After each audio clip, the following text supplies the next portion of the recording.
our first guest, well, is Dear Black Girl. Yeah, Dear Black Girl, a nonprofit organization dedicated to teach, love, and empower disenfranchised youth through mentorship, after school programming, and community engagement activities. They provide opportunities to improve the social, educational, and professional lives of young Black girls, encouraging them to pursue their dreams while inspiring them to be the best versions of themselves. And here to share more, we welcome Dear Black Girls founder, Cassandra Pryor. Thank you so much. Welcome, welcome, welcome. Thank you. And, I want to open up with a statement that I read in which is kind of similar to a statement that I live by, right? That is to leave things better than we found them, right? Absolutely. That's a statement I live by. But your statement is be the person that you needed. Yes, absolutely. Love that. Yeah, we all need that. Like, I think that growing up, if we don't have we have our parents, right? But as you go out into the world, maybe high school, college, you start to really learn who you are. I think we all go through that process at one point. And then you become an adult and it's like, if I knew then what I know now, and I used to say that all the time. I think we all say that. Right. And so now that I know, though, I feel like it's my job to make sure that those younger than me know it too. Yeah. And I love that you've chosen to dedicate your life to it, right? Yes. And so that being said, we're going to dive into all these programs, but I do want to introduce Dear Black Girl to our audience. I gave a just a little snippet of an introduction, whereas I would like you to really share with everyone what inspired you to even found this company in 2017. I was a teen mom, and again, like just growing up and not having proper guidance, like going into high school, just not being prepared. There was no one talking to me about, therapy or college and those things. And having a daughter changed that because I wanted her to be better than me. And so you were a teen mom, right? Yes, teen mom. And so how old is your daughter now? She will be 21. Wow. Yes. Wow. She will be 21. Wow. She will be graduating next year. She's studying midwifery and nursing. Oh, nice. So she's amazing. Don't they call them doulas now? I think they call them doulas now. Right, yes, yes. Well, that's wonderful. Congratulations to you, Mommy. Thank you so much. Thank right? you. And Yeah. so it starts there, but then you became a mommy to like a whole community. So many. Right. So Yes. how many participants do you have in Dear Black Girl? So they range between the age of 12 and 26, depending on what program they're signed up for. Some girls, and not just girls, because we also work with disenfranchised youth, which would include everyone in the Bronx because it's one of the poorest districts in the country. Right. So 12 to 26, depending on the program. I would say, like, currently we have about 25 girls on our roster. 25. Yeah. Overall, since 2017, I can safely say we've helped maybe a little less than 500. You know, 500, a that's little a less nice than- number. yeah, a I got to little write that less. down. Because here's the thing. You started in 2017. You have all these different sectors in which you are really developing community, right? But at the end of the day, that's what's being done here. Now, Right. I understand you're a nonprofit organization. I understand that you offer these services after school. Do you partner up with schools or is... Absolutely. Okay, so we absolutely do work with schools. We've worked with South Bronx Community Charter High School, which is actually a nonprofit school in the Bronx. We've worked with Career in Sports. We do a lot of partnerships with after-school centers, community programs. We work very closely with the Bronx Lab, like a community workspace. We have amazing foundations that support us, and yeah, our community backs us so much. So, all right, so you have all these partnerships. Yes. And I'm trying to set it up because I want us to go through each of these programs. Right. I see listed here. We've got Heal to Hip Hop. Yes. We've got the Literation Project. Yes. We've got Girl Talk, the Scholarship Fund. Yes. Right? So, first, let's start with Heal to Hip Hop because I love as we celebrate the 50th anniversary of hip hop, right? Right. But I love that it is part of the next generation's upbringing, not just through the commercialized version of Right. hip hop that Exactly. we're all experiencing. Yes. Well, Hail to Hip Hop actually started, well, our organization completely pivoted after the pandemic. Everyone, it was just super heavy. We lost a lot. I think a lot was revealed. And then with our youth, if I'm questioning what is going on, imagine what's going on through like the kids' minds. Right. And it just being stuck in stillness and stagnant for so long. Right. It was super important for us to start moving, right? So Yeah. we said, hey, I cannot dance, but I have an amazing choreographer, Nat Bell. She has an amazing assistant, Jalea, and we just got together, just started gathering girls, like let's move our bodies. Clearly we cater to the youth, and hip hop is their thing. And we threw in the healing part to it, because dance is actually therapy. Right. Right, so they're exercising, but they're also clearing their minds. We use professional dance studios, so we're building confidence at the same time. It's just a safe space. All dance levels, you do not have to be a professional dancer. It's truly just like bringing community and sisterhood, and we bond and we move our bodies, and you just feel so much better afterwards. What I feel to introduce also as part of your background is that you have a master's degree in health administration. Yes. And I need to mention that because we have a health crisis right now with Right. mental health. Right. And the fact that you're bringing up hip hop as a form of therapy Yes. in moving the body Yes. and really like stimulating those endorphins. Right, we have to. Right. Especially when you're like stressed or like overwhelmed and experiencing anxiety.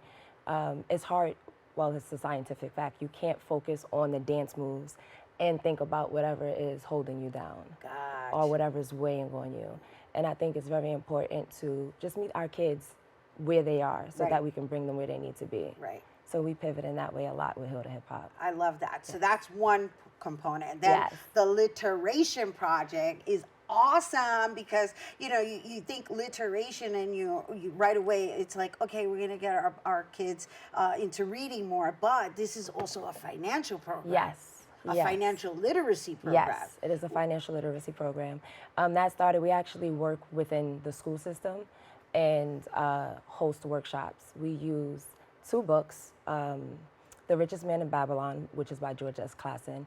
It's told in like a folk tale, and it's still, I think it was written in 1926. So we read that together. So it's almost kind of like a book club, right? But it also increases the reading skills because they have to. Well, here's what. Go ahead. No. I'm with you because here's what happens to me, right? Because urban environment, Right. urban upbringing, right? They kind of get tempted with the money, Yes. right? So it's kind of like, okay, we're gonna. You got it? Yeah, it's kind of like, it. well, No. we're gonna Right. teach you this because this is what you're gonna get out of it, Right. right? It's almost like a Exactly. a fool. It's I mean, I don't want to say like fooling them, but it's almost like a. It's super well-rounded. Right. Okay, Like that's a good term. it's Yeah. a well-rounded project, right? We are reading, and this actually caters to young Black men more than the girls. Right. Just to encourage them in reading, right? But what do our boys like? Right. Sports, money, Yeah. girls. So how, when we were creating this, it was like, how do we get them to sit down Right. and pay attention and do this? Right. Everybody wants some money. Yeah. Everybody want to know how to manage their money. Exactly. Everybody wants to know how to save money. But for me, I am not like a financial guru in any way, shape, or form. I'm just an avid reader. Yeah, but I think even the basics. The Like basics, how to balance right, a how to checkbook, balance- right. So we go through and all now of that. everything is digital. So it's really about knowing how to is. transfer money and understanding how to separate it And where to put it. Yeah. Right? Like, I think growing up for me is everyone always says, save your money. You know, we tell our kids, save your money, but we don't say how. Right. We don't say where. So we go through, different IRA options like Roth IRAs. We discuss stocks, investments, and all of this is literally in the 2 books. So it's not like we're teaching it. Right. They're reading it, Right. ingesting it themselves, and we discuss it. and point them in the right direction. Right. So they take agency. Yes. Right. And I want to forgive myself on the record for saying the word fool because, sometimes we got to bait you guys in a way of Yes. understanding that really is in your best interest. It is. It is. And they're hard-headed a little bit. Yeah. But I was too. Yeah. I mean, we all were That's teenagers why I said at one urban. point. That's why I opened up with urban because, there's a certain thick skin that you It is. have to adopt in order to survive. And we get it. But, there's more Yeah. to the world than just surviving. It is, and it's so this project is super important as well because with the young men and some of the girls their parents aren't financially savvy either, so you can kind of see their eyes light up, and when they take that information, and they're automatically going home to be like, hey, look what I found. Right. Look at this savings account. Right. Look at the return on this. Right. So it's super gratifying, and their test scores go up. Right. Right. Because now they're interested in the language of numbers. Yeah. Because it's its own language as well. Exactly. So before we go, let's talk about Girl Talk and Scholarship Fund because we're running out of time and I love all this stuff that we're discussing. However, I want to make sure we get them all in. Well, Girl Talk is our new program. We just launched it. It's actually an introduction to mental health therapy, which our community doesn't really have access to. So I partnered with two amazing women of color. One is a licensed therapist who runs It's Never Too Late Counseling, and then the other is a certified life coach who runs the Growth Experience. Both of these practices are ran and operated by women of color, and all of their associates are women of color.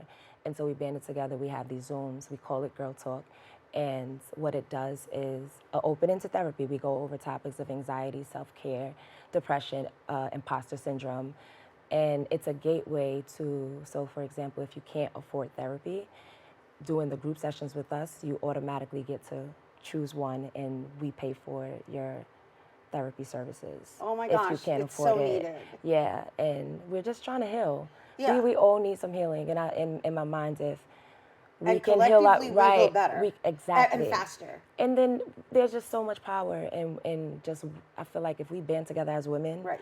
we can Community. right, Yes. and it's just so important. It I really agree. is Yeah. for them to just be able to have that self-awareness, know what they're going And be to, okay with it. and be okay with it. Because to cope. that's really where it starts. Right. Right? It's like, Having someone to talk to, being able to cope, and the tools and resources in place for you to be feel safe. successful, right? I feel safe. And so we provide that. Our actual first in-person session will be on the 27th, but usually that's bi-weekly. We do it on Zoom. So it's a July 27th start Yes, ma'am. for the next one, and it's bi-weekly, via Zoom. and it's via Zoom, and we're going to share with you guys, of course, how you can participate. Yes. But before we go to Scholarship Fund, and then we got to ask people, or enroll people into understanding the importance of this kind of community and how you register and do you cap. There are no caps. We don't believe in caps. That means that I just have to do more and Got get it. more help and Nice. get more volunteers and more women that are like, listen, we have to do this for our girls. Right, for because our it seems like you sisters." keep expanding the program. Yeah, we pivot with our community. I love that you're assessing the areas that really we need to address in Yeah. order to dismantle the repetitiveness of what we keep hearing on the news. The only way to break the cycle is to do the work. And I'm into ground level work. Like, let's get it done. But the Scholarship Fund, we run a essay contest. It's called Brag About Yourself. This year, we are giving 2 awards. The deadline is July 31st, so it's only a 500-word essay. What's different between this one and all other scholarships is that we literally want you to tap into who you are and tell us why you are amazing, why you're gonna make it, why no one is gonna stop you from growing and living the life that you know that you deserve. And we as women, especially women of color, we don't brag about ourselves. We are so humble and we practice so much humility. But I think it's okay for you to feel empowered, for you to feel like you're the baddest thing walking, and you can, and nobody's gonna stop you. I love that you're offering this essay as a contest, as a means of someone, even without them knowing, exercising what affirmation looks Yes. like. Yes. It starts by speaking kindly about Of yourself. Yes. Brava, sister. Thank you so Cassandra much. Pryor. Thank you. Thank you. Thank you for having me. For making it your life's work to leave things better than we found them. We're supposed to. That's what's up. And Yeah. it takes a village, like you say. It does. All right, you guys, Cassandra Pryor, Dear Black Girls founder. And for more information, once again, you can visit dearblackgirl.org for all of the programs we just discussed, including the contests. All right, stay tuned. There's more Open when we return.